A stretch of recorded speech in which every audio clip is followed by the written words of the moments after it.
30 novembre 2001, au Nigeria, le pasteur Daniel Ekechukwu et un ami se rendent d'Onitsha jusqu'au village du père de Daniel, situé à l'extérieur d'Owerri, pour lui offrir un cadeau de Noël. Sur le chemin du retour, le pasteur Daniel tente d'utiliser les freins en arrivant au bas d'une colline escarpée, non loin de sa maison. La pédale s'enfonce, sans résistance, jusqu'au plancher du véhicule. La voiture s'encastre dans un pilier en pierre. Le thorax de Daniel s'écrase contre le volant et sa tête contre le pare-brise. Daniel est transporté d'urgence à l'hôpital le plus proche à Onitsha et placé aux soins intensifs. Son état est qualifié de critique.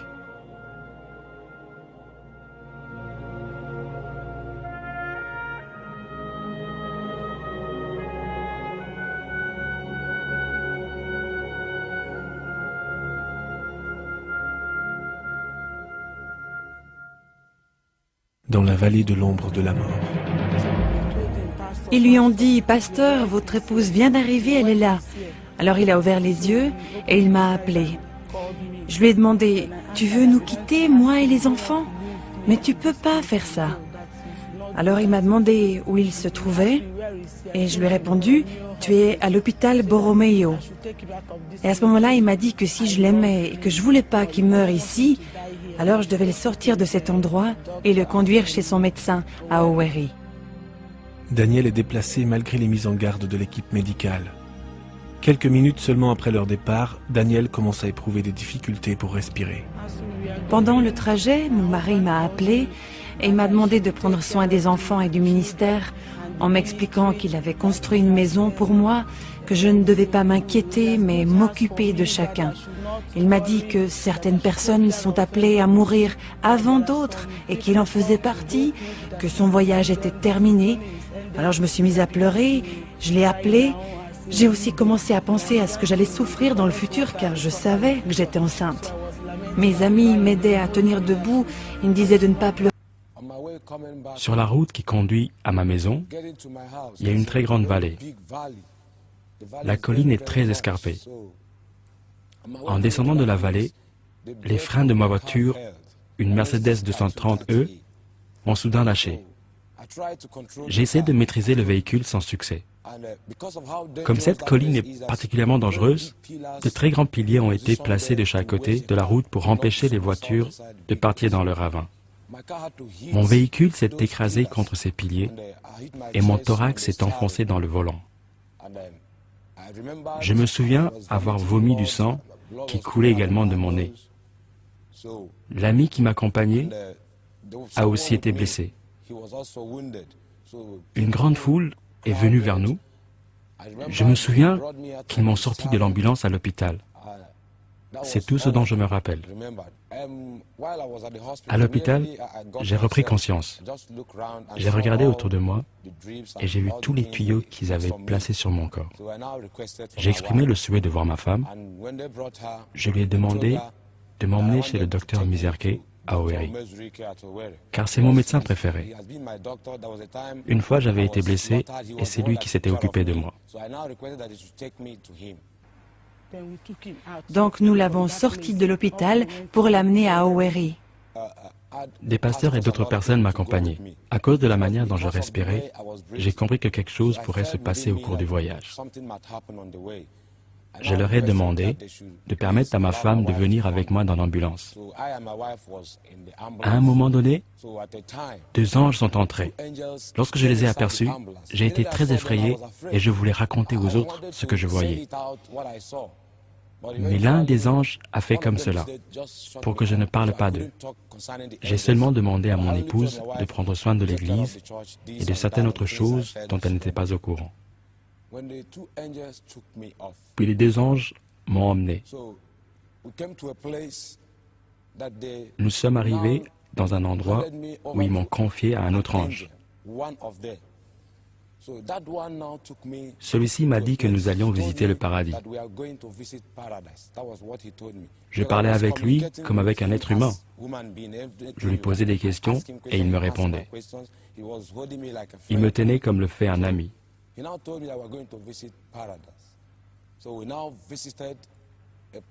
En approchant du paradis, j'ai aperçu des multitudes de personnes qui ressemblaient exactement à l'ange qui m'accompagnait.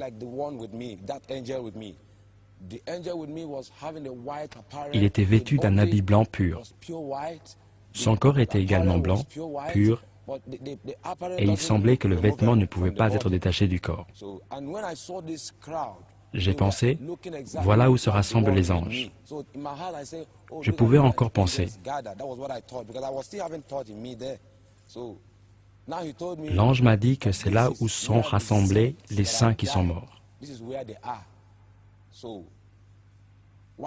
Pendant que je les regardais, ils chantaient des louanges d'une manière merveilleuse. Vous savez, c'était comme si une force dans cet endroit contrôlait ce qu'ils faisaient. Lorsqu'ils voulaient lever les mains, ils les élevaient tous en même temps.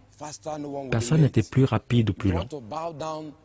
S'ils souhaitaient se prosterner, tous le faisaient simultanément, personne plus tôt ou plus tard qu'un autre. J'entendais beaucoup d'instruments de musique, mais je n'en ai jamais aperçu. Dans mon esprit, je désirais ardemment les rejoindre. J'ai même fait un pas dans leur direction, mais l'ange m'a dit, « N'y va pas, j'ai encore beaucoup de choses à te montrer. » Allons visiter la demeure que Jésus a promise. Il m'a conduit dans un endroit merveilleux. En fait, ce que j'ai vu là-bas, aucun mot ne peut le décrire. C'était si glorieux, une demeure tellement magnifique. Elle semblait être en verre, en or ou quelque chose qui est indescriptible. Même les fleurs semblaient être en or. L'ange m'a dit que Jésus a terminé les demeures, mais que les saints ne sont pas prêts. Il m'a ensuite annoncé, allons visiter l'enfer. Une chose qui s'est produite après avoir vu le paradis, c'est que quelle que soit la destination que l'ange mentionnait, nous nous y trouvions immédiatement. Nous n'avons jamais volé ou bougé. Dès qu'il a dit, allons visiter la demeure, en un clin d'œil, j'ai vu un endroit qui ressemblait à cette demeure dont il avait parlé. Lorsqu'il a dit ensuite, allons visiter l'enfer, en un clin d'œil, nous nous sommes retrouvés devant un très grand et très large portail où il était écrit « Bienvenue aux portes de l'enfer ». Dès notre arrivée, l'ange a levé sa main ainsi et il l'a rabaissée. Et le portail s'est ouvert immédiatement après un bruit terrifiant. J'ai commencé à entendre des lamentations. J'ai regardé à l'intérieur et j'ai aperçu des personnes comme vous et moi, et non comme ceux que j'avais vus de l'autre côté du ciel. Ils portaient des habits et avaient le même corps que nous. Certains étaient noirs, d'autres blancs. Ils criaient. Il y avait beaucoup de souffrance, de tourments. Dès que le portail s'est ouvert, c'était comme s'ils pouvaient me voir. Je ne pense pas qu'ils percevaient l'ange à mes côtés, car ils ne lui ont jamais demandé de venir à leur aide. C'est à moi qu'ils criaient pour de l'aide. Je me souviens plus particulièrement de quelqu'un qui m'a bouleversé car je suis pasteur. Il criait, « Je suis pasteur, j'ai seulement volé de l'argent à l'église, mais je suis prêt à le rendre immédiatement. » Il voulait simplement dire qu'il était prêt à rembourser pour que je puisse l'aider. Une force les tourmentait. Je n'ai vu aucun feu, aucune flamme en enfer, mais le tourment là-bas est tel que les personnes semblent se trouver au milieu d'un feu. Tout ce que l'ange m'a dit, je l'ai noté dans un dossier qu'il m'avait donné avec un crayon. Lorsque je suis revenu à moi, ce dossier est la première chose dont je me suis souvenu. Je leur ai demandé où sont mes notes. Ils ne comprenaient pas. Plus tard, j'ai réalisé que mon dossier, c'était mon souvenir de cette expérience. Alors que je criais et demandais de l'aide à l'ange, il m'a dit qu'il m'était donné une seconde chance. Il a déclaré que la demande de l'homme riche en enfer avait été accordée à cette génération. Je ne comprenais pas. Ce n'est que lorsque je suis revenu à moi et que j'ai lu la Bible que j'ai réalisé que l'homme riche demandait qu'un mort soit renvoyé sur la terre. Il m'a dit que cette demande avait été accordée à cette génération, comme dernier avertissement, qu'il me donnait l'occasion de revenir sur la terre comme dernier avertissement à cette génération.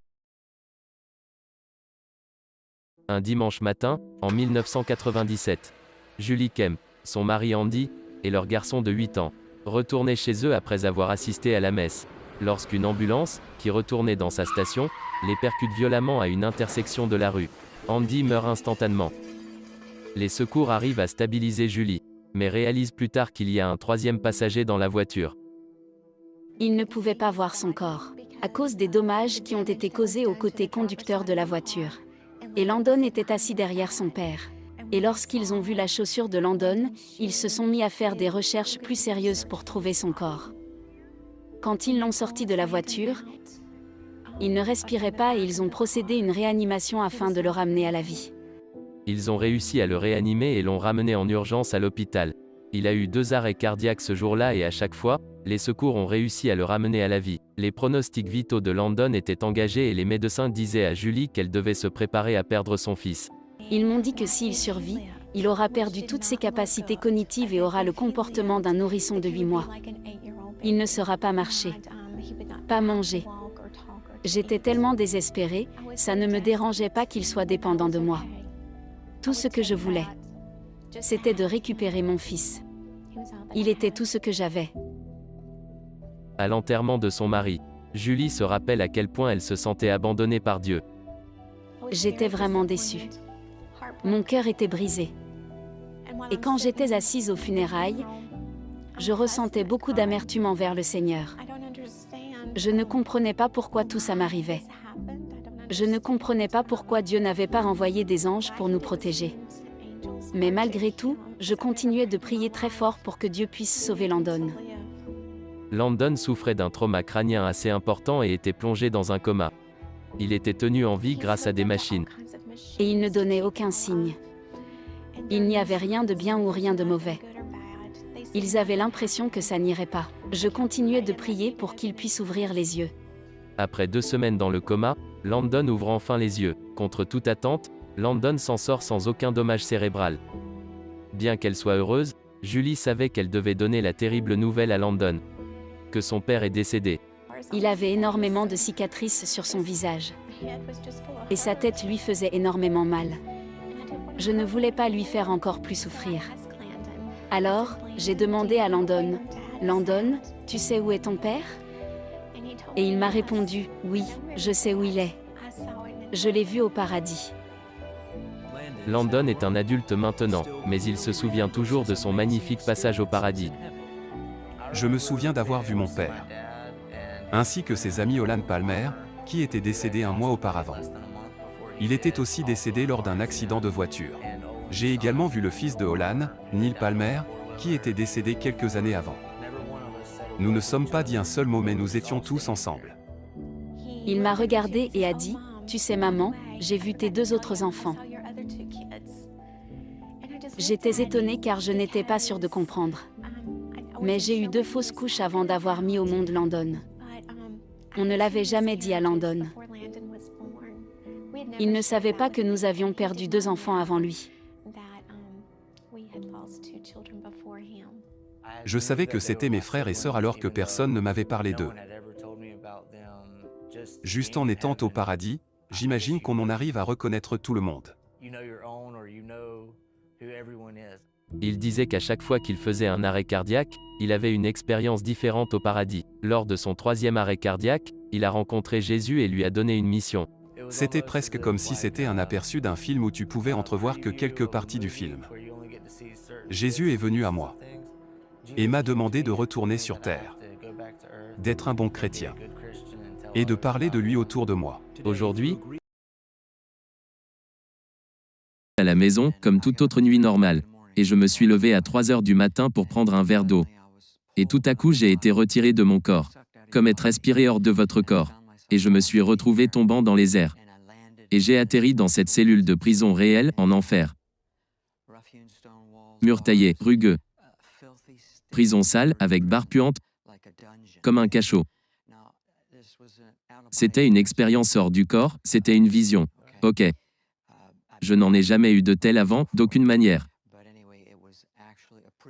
C'était en fait une cellule de prison, et il y avait de ces créatures démoniaques dans cette cellule. Oh, comme avec des apparences de reptiles, avec des bosses et des écailles sur tout leur corps. 2 en particulier mesuraient environ 3 ou 4 mètres de haut. J'ai des références bibliques écritures pour ça, mais... Cela ressemblait-il à ce que tu as déjà vu en photo? Oui, il y a des représentations qui sont assez précises. L'une d'elles est dans le témoignage de Kenneth Hagin que l'église de Joe Austin a montré, au sujet d'un démon qu'il a vu. Qu'est-ce qu'ils t'ont fait? Où ont-ils fait? Premièrement, ils blasphémaient et maudissaient Dieu, et avaient une haine extrême pour Dieu. Ils étaient déformés, tordus, des créatures grotesques, et ensuite ils ont dirigé cette haine contre moi. Je me suis demandé pourquoi? Qu'est-ce que j'ai fait contre eux? Mais un m'a pris et m'a jeté contre le mur avec une force énorme. Je me suis effondré sur le sol. J'ai senti mes os se briser. L'autre a enfoncé ses griffes dans ma poitrine, a déchiré ouvertement la chair. Vous avez un corps en enfer, mais il peut résister à ce tourment. Et il n'avait absolument aucune pitié. Une haine extrême pour Dieu et pour l'homme. Aucune pitié du tout? Non, pas du tout. Bien, quand vous étiez dans la cellule avec ces créatures, y avait-il quelqu'un d'autre? À ce moment, j'étais seul avec ces créatures. Et ils ont commencé à me tourmenter. Je sentais des douleurs, mais j'ai compris qu'une grande partie était bloquée. Et le Seigneur m'a expliqué plus tard que je devais sentir un peu ces douleurs afin de pouvoir rapporter aux gens. Ce n'est pas métaphorique ou allégorique. Ce n'est pas un état d'esprit. C'est littéralement une vraie douleur que tu vas ressentir en enfer. Qu'en est-il de l'étang de feu? Y a-t-il eu du feu quelque part? Oui, j'ai été sorti de la cellule et j'ai été placé à côté de ce grand gouffre de feu. Ce gouffre n'était pas l'étang de feu dont parle Apocalypse chapitre 20, versets 13 à 15. Mais l'enfer actuel. Et ce gouffre était comme un énorme capuchon, un trou dans le sol, avec des flammes faisant rage très haut dans cette caverne ouverte. Et encore une fois, ce n'était pas métaphorique ou allégorique, mais de vraies flammes au sens littéral. Et Pat, c'est là que je pouvais voir des gens. Il y avait des gens littéralement à l'intérieur de ce gouffre, en train de brûler. C'est la vue la plus horrible, de voir une personne en train de brûler de feu et crier. Les cris étaient si forts. Des millions de personnes criant de tous leurs poumons. Que disait-il? Rien. Ils ne disaient rien. Ils criaient, agonisaient. Il n'y a pas de conversation. Tu n'es pas avec des gens. Tu es isolé et séparé. Et les démons tourmentaient les gens. Vous n'avez aucune conversation. Les odeurs sont si nauséabondes et putrides. Les plus dégoûtantes odeurs. Et vous respirez en fait du soufre. Et le soufre qui brûle est en fait toxique. Alors je me suis demandé comment pouvait-il être vivant en respirant cet air toxique et continuer à vivre? Il n'y a pas assez d'air pour respirer non plus. Ce gaz était ce tout petit peu d'oxygène. Qu'en est-il de l'eau? Il n'y a pas d'eau? Il n'y a pas une seule goutte d'eau. J'avais tellement soif. Juste une goutte aurait été si précieux. Comme l'homme riche dans Luc chapitre 16. Mais tu ne reçois pas cette goutte. Cet homme riche était toujours en attente de cette goutte. Vous savez, on pense que ces gens vont expirer, qu'ils vont mourir.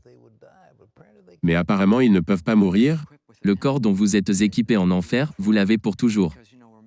Parce que, vous savez que nous avons été créés comme des êtres éternels, à l'image de Dieu. Et donc notre âme est éternelle. Elle ne mourra pas. Comme le buisson ardent, il brûlait et n'était pas consumé. C'est quelque chose de ce genre en enfer avec votre corps.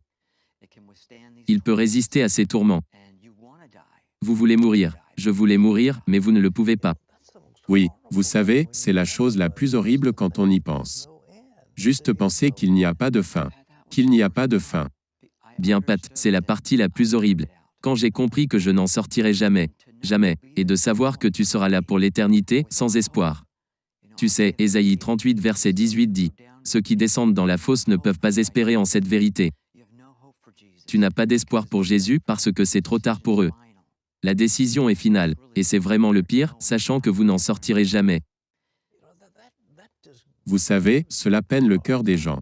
J'espère que les gens qui écoutent votre témoignage comprendront ce que c'est.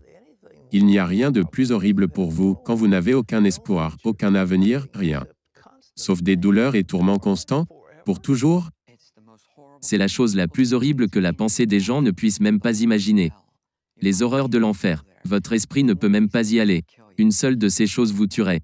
Et l'obscurité, j'ai pu voir un tout petit peu à travers les flammes. Mais l'obscurité est juste consumante. Même un peu de la lumière des flammes est si sombre que vous pouvez réellement sentir l'obscurité. Exode 10 verset 21 parle d'une obscurité qui peut être touchée. Donc ce n'est pas une exagération. Parce qu'il y a tellement de mal et de méchanceté dans cet endroit. Il n'y a aucun amour d'aucune sorte. Vous comprenez que vous n'allez jamais être sauvé. Il n'y a pas d'ange pour vous protéger. Il n'y a personne à qui parler, vous n'allez pas sortir de là. Personne à qui parler. Il n'y a aucune amitié, rencontre. Aucun. Vous n'aurez aucune rencontre. Les gens pensent qu'ils verront beaucoup de leurs copains en enfer. Ça ne sera pas de cette façon. Tu es seul. Tu es seul pour toujours?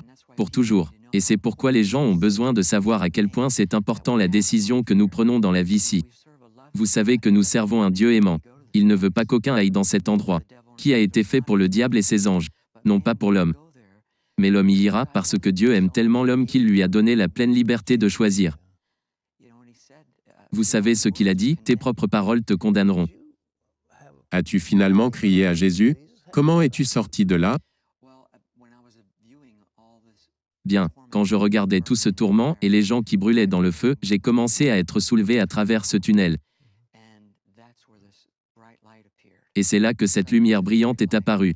Soudainement il eut cette lumière brillante. Je savais immédiatement qui c'était. Je n'ai pas vu son visage, mais j'ai vu le contour d'un homme, debout dans cette lumière sainte pure. Une lumière que j'ai jamais vue. Et j'ai immédiatement su qui c'était. Et j'ai crié son nom Jésus. Et il a dit je suis. Je me suis effondré à ses pieds. Je ne sais pas si j'étais mort. Mais il m'a touché, et quand je suis revenu à moi, j'ai commencé à avoir des pensées, et il répondait à mes pensées. Et c'était beaucoup de réflexions. Je n'ai pas le temps de les passer toutes ici. Mais oui, je pensais, Seigneur, pourquoi m'as-tu envoyé dans cet endroit affreux? Il répondit que beaucoup de personnes ne croient pas que l'enfer soit réel. Il dit, même certains de mon propre peuple ne croient pas que l'enfer existe. Cette déclaration m'a surpris, parce que je pensais que tous les chrétiens croyaient en l'enfer. Mais beaucoup d'entre eux ne le croient pas. Ils croient à l'annihilationnisme, ou à l'universalisme, ou au sommeil de l'âme. Jésus a dit dans Matthieu 25 verset 46. Et ceux-ci iront pour la vie éternelle, et ceux-ci au châtiment éternel. C'est le même mot éternel qui est utilisé. Autant le ciel est éternel, autant l'est l'enfer. C'est un endroit, mais certains chrétiens disent que ce n'est pas un endroit. C'est un endroit géographique réel. J'ai compris que j'étais au fond de la terre. J'ai compris qu'il y avait différents niveaux de tourment et degrés de punition. Rappelez-vous que Jésus a dit, « Vous recevrez une plus grande condamnation. » Il y en a des moindres. Mais le point est qu'il n'y a pas de niveau confortable en enfer. Ils sont tous horribles, au-delà de ce qu'on peut imaginer. Avez-vous découvert pourquoi le Seigneur a envoyé ces gens en enfer? Pourquoi ils sont allés en enfer? Ils sont allés en enfer parce qu'ils ont refusé Jésus comme leur sauveur personnel. Oui, ils avaient le choix dans la vie et ils l'ont rejeté. Même si Dieu s'offre aux gens tout au long de leur vie, les gens de leur propre chef le rejettent. La seule façon de connaître Jésus-Christ est de se repentir de vos péchés. Et si vous ne le faites pas, vous vous retrouverez dans cet endroit. Et qu'importe comment vous avez été élevé. Si vous ne connaissez pas Jésus-Christ, vous vous retrouverez dans cet endroit pour toute l'éternité. Cela est horrible à contempler. Ça l'est. C'est horrible. C'est horrible. C'est la chose la plus horrible. C'est pourquoi Dieu veut que nous, chrétiens, partagions l'Évangile. Et il ne veut qu'aucun aille dans cet endroit. Il pleure quand il voit des gens tomber dans ce tunnel dont nous sommes sortis. Cela le peine de voir des gens aller en enfer. Mais encore une fois, parce qu'il aime l'homme, il lui donne la liberté de choix. Donc, il est passé à l'orange. Et à ce moment-là, la porte s'est ouverte et la force centrifuge m'a projeté dehors, sur la route. Je suis tombée sur la chaussée. Et à ce moment, quand je suis tombée, je ne me suis rendu compte de rien. La seule chose dont j'ai eu conscience, c'est qu'une voix féminine a dit « Il l'a tué ». Elle a dit « Il l'a tué » et je ne comprenais pas ce qui m'arrivait. Je me demandais « Qu'est-ce qui se passe ?» Et instantanément, je suis sortie de mon corps et j'ai pu voir la foule rassemblée au-dessus de moi, autour de moi, et une mare de sang sous ma tête. Il y avait vraiment beaucoup de sang parce que je m'étais ouvert le crâne. Et à ce moment-là, j'ai commencé à m'élever, comme si je flottais hors de mon corps. Et je voyais tout le monde de là où j'étais, là-haut. Je voyais les gens, les maisons, les toits des maisons, et je suis passée au travers des nuages en un instant. Je suis allée au-delà des nuages, et j'ai quitté la Terre. Et comme je quittais la Terre, je l'ai vue, ainsi que les autres planètes. J'ai vu Jupiter, Saturne, j'ai vu Mars. En fait, j'ai vu l'univers tout entier. Ça a été un choc incroyable parce que je ne savais pas ce qui m'arrivait. Mais ce que je ressentais était agréable. Je ne ressentais rien de déplaisant. En fait, je me sentais bien. J'avais l'impression que mon esprit flottait et je ne sentais plus la pesanteur de ma chair. C'est assez difficile à exprimer, mais c'est ce que l'on ressent quand on est hors de son corps. En un instant, j'ai vu l'univers tout entier, mais cela s'est déroulé en une fraction de seconde, et aussitôt, je me suis dirigée vers un tunnel. Dans ce tunnel, il n'y avait pas de lumière. Il était dans l'obscurité totale. Exactement comme si l'on entrait dans une grotte. C'était une grotte entièrement noire. Je ne pouvais même pas voir les paumes de mes mains. Je ne voyais pas mon corps. Et j'ai compris que j'étais en train de passer dans une autre dimension, quelque chose dont je n'avais jamais fait l'expérience. Et je me suis demandé, suis-je encore vivante ou bien suis-je morte? Alors j'ai essayé de toucher la paume de ma main, et mes doigts sont littéralement passés à travers. On aurait dit que ma main était transparente, et mes doigts ressortaient de l'autre côté. J'ai réalisé que je n'avais plus de chair, que je ne pouvais plus toucher mon corps. J'ai pensé, est-ce que je suis morte? Qu'est-ce qui m'arrive? À ce moment-là, j'ai senti une présence, des voix derrière moi qui ont commencé à se moquer de moi, à rire de moi et à me lancer des méchancetés. Elles disaient, « Tu es mauvaise, tu es une vraie peste et tu as mérité d'être ici. » Alors j'ai dit, « Qui êtes-vous » Mais elles ne m'ont pas répondu. Elles se contentaient de rire, « Ha, ha, ha !» Et elles continuaient à se moquer de moi encore et encore, tout en se rapprochant de plus en plus. J'essayais de m'éloigner de cette présence parce que j'avais vraiment peur, car c'était une présence et des voix qui faisaient penser à des monstres. Et le problème, c'est que tandis qu'ils tentaient de s'approcher davantage, j'ai essayé de les contourner par la droite et je me suis cognée contre un mur. Alors j'ai couru droit devant moi, puis vers la gauche, mais je me suis cognée contre un autre mur. C'est là que j'ai réalisé que je me trouvais dans un tunnel. Au fond du tunnel, derrière moi, j'ai vu un feu, ou plutôt, j'ai senti la chaleur d'un feu. J'ai senti la chaleur des flammes. Et j'ai entendu des cris comme si des gens étaient en train de se faire torturer. C'était comme si on torturait des gens, et moi j'entendais ces cris et je me sentais vraiment terrifiée. Je ne savais pas où j'étais. Alors j'ai demandé, « Où suis-je » Et les voix m'ont dit, « Tu ne le sais pas ?» J'ai répliqué, « Non, je l'ignore. » Et l'on m'a répondu, « Tu es aux portes de l'enfer. » Quand ils m'ont dit cela, j'étais complètement sous le choc. Je ne savais pas quoi faire. J'ai dit, « Je ne peux pas être aux portes de l'enfer. Je suis une bonne personne et je ne peux pas être morte. » Et ils m'ont dit, « Si, tu es morte et tu vas rester dans cet endroit pour toujours.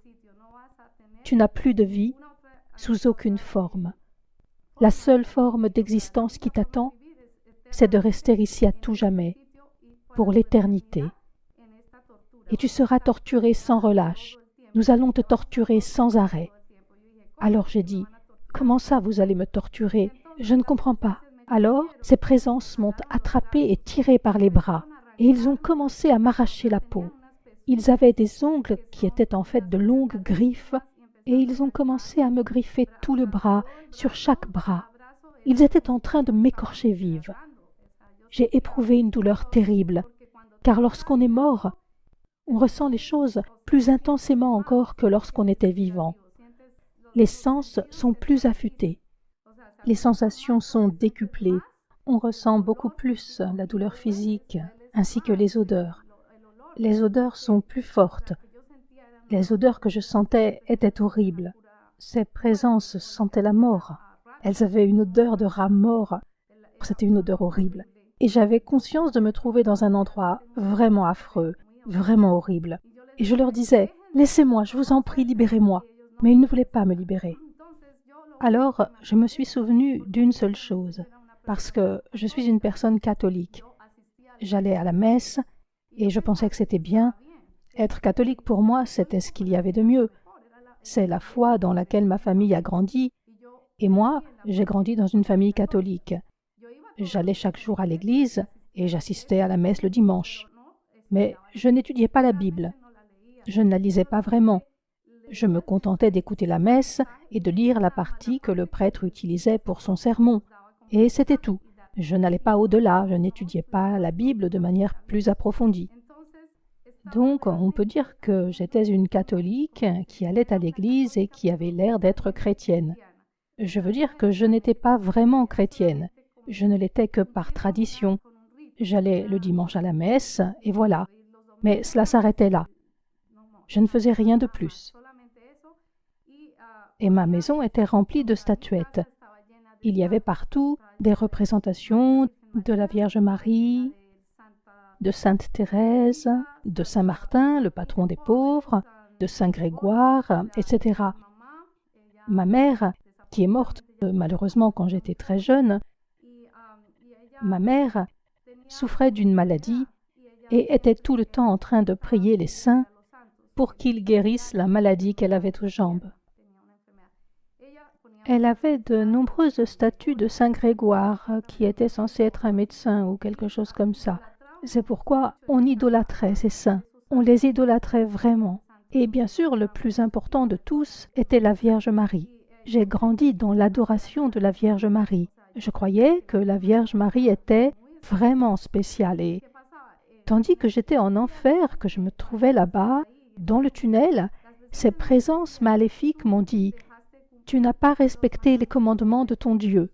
C'est la raison pour laquelle tu es ici, parce que tu n'as pas respecté les commandements divins. » Alors j'ai dit « Mais quel commandement? Je ne sais pas quel commandement j'ai transgressé. Pourquoi mériterais-je l'enfer alors que je n'ai pas tué, que je n'ai pas volé, que je n'ai pas forniqué? Je croyais que je menais une vie chrétienne, mais j'avais fait d'autres choses qui ne respectaient pas les commandements. Et donc, qu'est-ce qui s'est passé? Alors qu'ils étaient en train de me torturer, de m'arracher la peau, la seule chose à laquelle j'ai pensé a été le Notre Père. Vous savez, dans l'évangile de Marc, dans la Bible, je me suis dit, je vais me mettre à prier. Et j'ai récité « Notre Père qui es aux cieux, que ton nom soit sanctifié ». Et plus je récitais, plus les démons me torturaient. Ils m'écorchaient encore davantage. Et je criais, mais je continuais, j'insistais, je disais « Non, je ne resterai pas ici. Je sais qu'il y a un Dieu qui va me pardonner. Je sais qu'il y a un Dieu qui va faire preuve de miséricorde et me sortir de cet enfer. Je ne peux pas rester ici pour l'éternité. C'est impossible que je passe l'éternité en enfer. » Et j'ai continué, jusqu'à ce que je termine le Notre Père. Et lorsque j'ai eu fini le Notre Père, je me suis souvenu que le seul nom qui est au-dessus de la terre, au-dessus de tout l'univers, est le nom de Jésus. Alors je leur ai dit, je connais un nom qui est au-dessus de la terre et de l'univers et qui est plus puissant que vous. Et je vais prier en m'adressant à lui pour qu'il me fasse sortir d'ici, qu'il me libère de cet enfer. Et il me répondait, non, non, non, tu vas rester ici, abandonne tout espoir. Tu resteras ici pour toute l'éternité. Et moi je disais, non, je sais que si je me tourne vers lui, il m'entendra et me sauvera. Alors j'ai commencé, j'ai dit, Jésus, je t'en prie, sauve-moi. Et au début, il ne s'est rien passé. La première fois, il ne s'est rien passé. Je l'ai invoqué une seconde fois, et il continuait de me dire, non, tu ne sortiras pas d'ici, tu vas rester ici pour toute l'éternité. Et la seconde fois, j'ai dit, Jésus, s'il te plaît, aide-moi. Je t'implore de me pardonner mes péchés. Pour tout ce que j'ai fait de mal dans ma vie, pardonne-moi. Je me repens de mes mauvaises actions. Si je n'ai pas traité quelqu'un comme il faut, si j'ai négligé l'un de tes commandements, si j'ai transgressé un de tes commandements, je t'en demande pardon. Montre-moi le chemin que je dois suivre. Indique-moi le chemin qui me permettra de me purifier et d'être auprès de toi. Je ne veux pas rester ici. Et j'ai répété à nouveau, Jésus, je t'en prie, sauve-moi. Mais il ne s'est rien passé non plus. Et tout ce temps, je pleurais en réclamant la miséricorde divine. Et j'étais en train de me faire traîner vers l'arrière, au fond du tunnel. Il s'apprêtait à me jeter dans le feu, dans les flammes éternelles.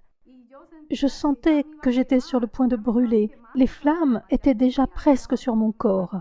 Et à ce moment-là, la seule chose que j'ai réussi à dire fut « Jésus, je promets de te suivre pour toute la vie. Toute ma vie, je ne suivrai plus que tes enseignements. Je suivrai ta parole. Je te promets que je te serai fidèle. Donne-moi seulement une opportunité, une seule chance de continuer à vivre pour pouvoir changer mon existence. Mais sauve-moi, fais-moi sortir d'ici, libère-moi s'il te plaît. Et à ce moment-là, les démons ont disparu. Ils m'ont rendu ma liberté. Et j'ai pensé, waouh, qu'est-ce qui se passe? Quelque chose s'était produit et je n'étais plus dans le tunnel. Le tunnel s'était ouvert et à présent il y avait un chemin magnifique. J'avais l'impression de marcher au milieu d'un jardin rempli de fleurs, des fleurs divines, d'une beauté incroyable. De toute ma vie, je n'avais jamais vu de fleurs comme celle-ci. C'était comme si elles bougeaient, comme si elles étaient en train de danser et en même temps de chanter « Hosanna, Hosanna !» Du plus haut des cieux, béni soit le Seigneur, le roi des rois. Béni soit notre Seigneur Jésus-Christ. Que la gloire soit avec lui. Gloire à notre Seigneur Jésus-Christ. Et j'étais là, waouh! C'était simplement incroyable. Je sentais l'amour de Dieu pour les hommes, comme s'il était en train de me prendre dans ses bras et qu'il me disait « Je t'aime ». Je sentais sa présence si immense que j'ai eu comme un mouvement de recul. Et je me suis mise à pleurer, à pleurer, à pleurer. Je sentais que je ne méritais pas d'être là. J'avais l'impression que je méritais l'enfer. Pourquoi est-ce que je pensais cela? Parce que je n'étais pas pure. Mon cœur n'était pas assez pur, ni mes sentiments. J'avais fait beaucoup de choses sur terre, et Dieu m'a révélé que, parmi elles, j'avais commis de nombreuses mauvaises actions. Mais à ce moment-là, j'ai continué à marcher sur ce chemin tellement magnifique. Il débouchait sur une sorte de cascade. Et au bout du chemin, je voyais cette cascade. Une cascade d'eau pure, cristalline, qui coulait. Et je ressentais que cette eau était en train de me laver, comme si elle était en train de faire sortir tout ce qu'il y avait d'impur de ma vie antérieure, de ma vie passée. Je sentais toute cette eau me laver, me purifier, dans mon cœur, mon âme. Et alors, j'ai été envahie d'une sensation de paix, une paix telle que je n'en avais jamais éprouvée jusque-là dans ma vie. Jamais. Et jamais plus je ne ressentirai une paix telle que celle que j'ai ressentie tandis que j'étais en présence de Dieu. Et je sentais l'amour de Dieu envers moi. Et il m'a dit, « Ma fille, vous savez, à ce moment-là, Jésus est apparu devant moi. Et il m'a dit, « Arrête-toi un instant, attends. » Alors je me suis arrêtée et il m'a demandé « Sais-tu où tu allais ?» Et j'ai répondu « Oui, j'allais en enfer. » « Oui, tu allais être condamné à l'enfer. » Alors je lui ai demandé « Mais pourquoi ?» Je pensais être une bonne personne, je veux dire, j'allais à l'église, je communiais, je me confessais, etc. Et il m'a dit « Non, attends, je vais te montrer ta vie. » Et il a commencé à me montrer ma vie comme on regarde un film tel qu'on en voit quand on va au cinéma. Et il a commencé à m'expliquer, à ce moment de ta vie, quand tu avais tel âge, tu as commis une mauvaise action parce que tu as menti à ton père, tu as dit une chose, mais en as fait une autre. Et ce petit mensonge, ici, au ciel, est un mensonge très grand. C'est un grand péché. Je n'avais jamais imaginé qu'en disant des mensonges ou en pensant du mal de quelqu'un, d'un ami ou d'une autre personne, cela serait considéré comme un péché une fois au ciel. Or, au ciel, c'est un grand péché. Et le pire, a-t-il ajouté, est que tu as idolâtré ma mère, la Vierge Marie. Alors j'ai répondu, oui, mais est-ce que c'est mal? Et il a répondu, oui, c'est très mal, car il ne faut idolâtrer personne, ni les saints, ni même ma mère. Car le seul que tu dois honorer et idolâtrer, c'est moi. Tu dois rendre gloire au Père, au Fils et au Saint-Esprit, puisque nous sommes trois en une seule personne. Et il m'a dit, tu dois rendre gloire seulement à Dieu, pas à la Vierge, ni aux autres saints, ni à d'autres personnages. Et j'ai répondu, oui, Père, tu as raison. Et il a dit, un autre péché pour lequel tu as été condamné, et il s'agit du pire péché, pour lequel tu étais destiné à l'enfer, est que tu n'as pas su pardonner. J'ai demandé, qui n'ai-je pas pardonné? Je ne vois pas qui je n'aurais pas pardonné. Et il m'a dit, tu sais qui tu n'as pas pardonné. J'ai dit, ma belle-mère? Et il a répondu, oui, ta belle-mère. Alors je lui ai dit, mais elle a tué ma mère, car je sais qu'elle a tué ma mère. J'ai dit, elle pratique la sorcellerie. Elle pique des aiguilles dans des poupées. Elle pratique le vaudou. Et il m'a répondu, oui, c'est une sorcière. C'est une sorcière. J'ai ajouté, elle a tué ma mère. J'ai trouvé une poupée avec une aiguille plantée dedans quand ma mère est morte. Et après, Mon père l'a épousée. Et je savais que ma belle-mère avait échafaudé ce plan pour s'accaparer mon père. Alors j'éprouvais du ressentiment à son égard dans mon âme. J'éprouvais du ressentiment envers ma belle-mère. Et je sentais que... Pardon. Que c'était de ce ressentiment dont il s'agissait. Et je ne pouvais pas oublier cela quand je pensais à elle, parce qu'elle avait tué ma mère. Et pour moi, il n'existait rien de pire. Je veux dire, cette femme avait tué ma mère pour pouvoir être avec mon père. C'était injuste. Et j'étais enfant unique à cette époque. Je n'avais ni frère ni sœur. La seule personne à laquelle je pouvais me confier, c'était ma mère. Elle était à la fois mon amie et ma mère. Et elle m'a pris ma mère. Je me suis retrouvée sans mère, je n'avais plus que mon père. Comme je n'avais ni frère ni sœur, je me sentais très seule. Durant toute mon adolescence, ça a été une période vraiment triste parce qu'il n'y avait personne à qui je puisse confier mes secrets, personne avec qui partager les choses importantes. Ma mère n'était plus là. Elle est morte quand j'avais 15 ans. Donc, peu après que j'ai passé mon baccalauréat, ma mère est morte malheureusement.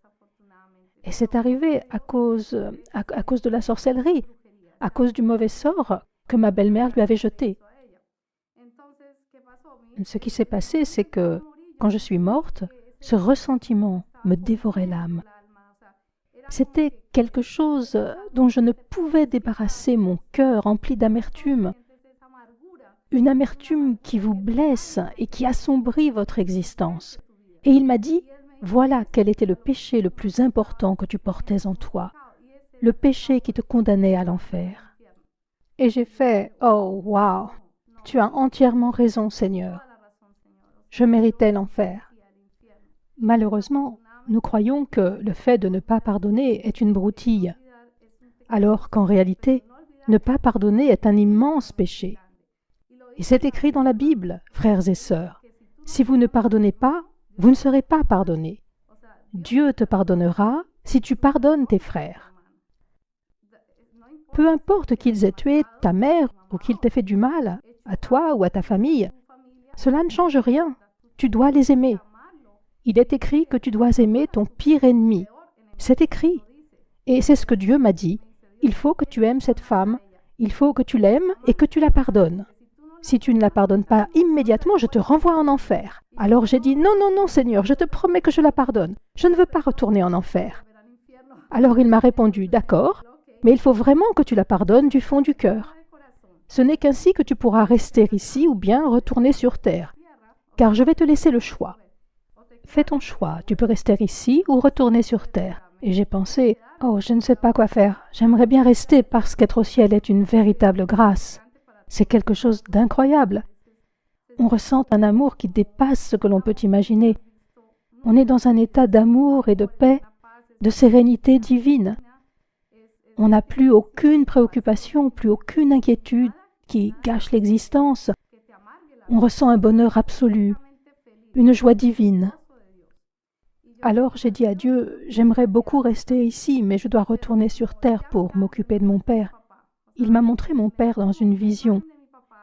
Et j'ai vu que mon père souffrait et qu'il pleurait ma perte parce qu'il pensait m'avoir perdu. Et il en souffrait. Alors j'ai dit à Dieu, non, je voudrais retourner sur terre parce que je veux prendre soin de mon père. Je suis sa seule fille et je crois qu'il faut que j'y retourne. C'était mon objectif, rentrer afin de m'occuper de mon père. Et Dieu m'a dit, c'est une bonne raison d'y retourner. Mais donne-moi une autre. Pour quelle autre raison veux-tu y retourner? J'ai dit, parce que je voudrais fonder une famille. Et il m'a dit, bien, c'est une bonne raison, une famille. Et j'ai dit, oui, avoir des enfants. Et il m'a dit, ok, très bien, ça fait une deuxième très bonne raison. Tu auras une famille, un mari, mais ce sera de nombreuses années après ton retour sur Terre que tu auras cette possibilité. Et j'ignorais pourquoi. J'ai demandé, pourquoi me faudra-t-il attendre si longtemps pour avoir une famille?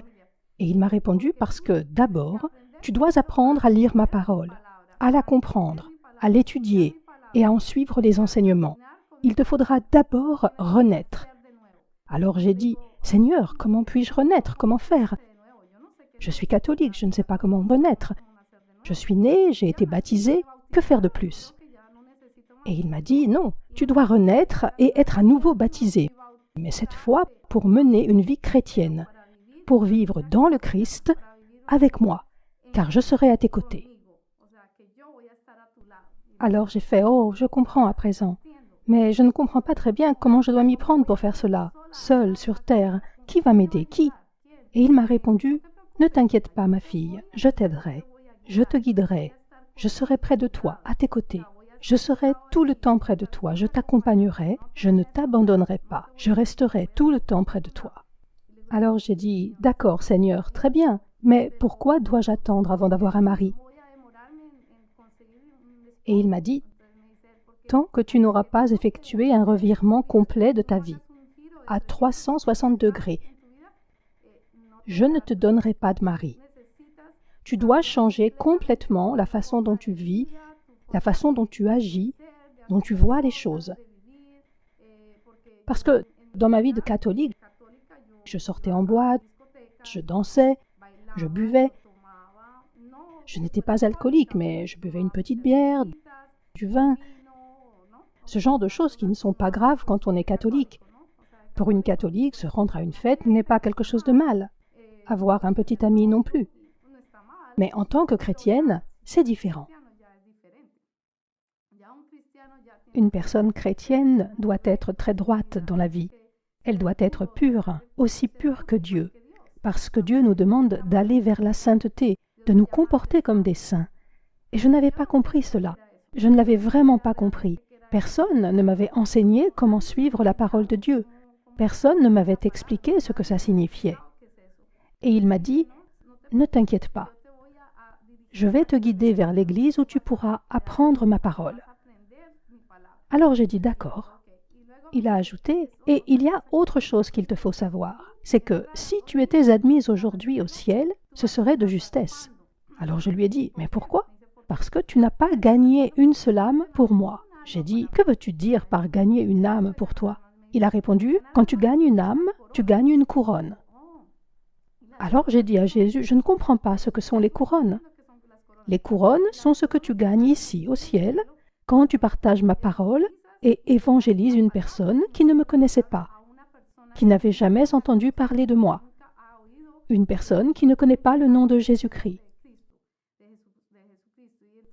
Et quand tu parles de moi à cette personne, que tu lui racontes ce qui m'est arrivé, que je me suis sacrifié pour vous et que j'ai payé le prix de vos péchés sur la croix, quand tu montres à cette personne qu'elle doit changer de vie, qu'elle doit me consacrer sa vie, quand tu la gagnes pour moi, cela fait une couronne ici, au ciel. Et j'ai fait « Waouh, c'est une tâche importante !» Et il a dit « Oui, c'est un vrai travail et il s'agit de ton